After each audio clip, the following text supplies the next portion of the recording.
Hello and welcome to the section of the tutorial, and what we're going to do now is a really interesting cool section, and that is teaching you how to use this calculator to graph polar coordinate or equations that are in polar coordinates. So we've already got a lot of experience with this, and in regular functions we go into the Y menu and we put our functions in here, and then we just hop on over to the graph, and then it's plotted, and then we can use the zoom functions to zoom in and out and set the axes, tick marks, and all that stuff in the window menu, and we're pretty good at that, and we've done that a lot.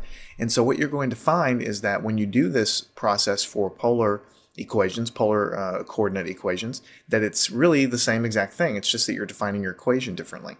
So what you need to do is first go into the mode menu, and I always prefer to work in radians, but we might switch back and forth during the tutorial here. Go over here, and right now we're in function mode, which is regular graphing mode. This entry is for parametric equations. This function, this little selection here, is for polar equations, and this guy is for sequences. So we've really only got one more category to cover, and that's polar equations. So we go ahead and enable that, and we get out of here. And then in order to enter our equation, which is always the first step, we go to the y equals menu. And notice that it's a little bit different now. It's not y equals because we don't have x and y coordinates at all when we talk about polar equations. Instead of x and y, we have r and theta. And just as a reminder to you, you should learn this in your class, or if you're watching my DVDs, you can learn it there too. And that is,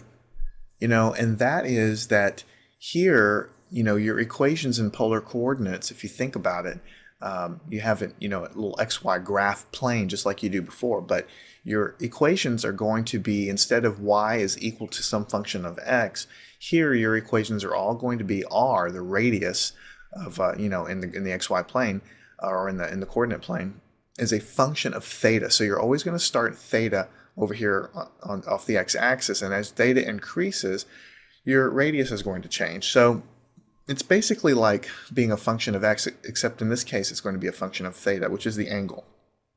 So here you have 6 different equations you can plot at once, and just like before, you can change what some of these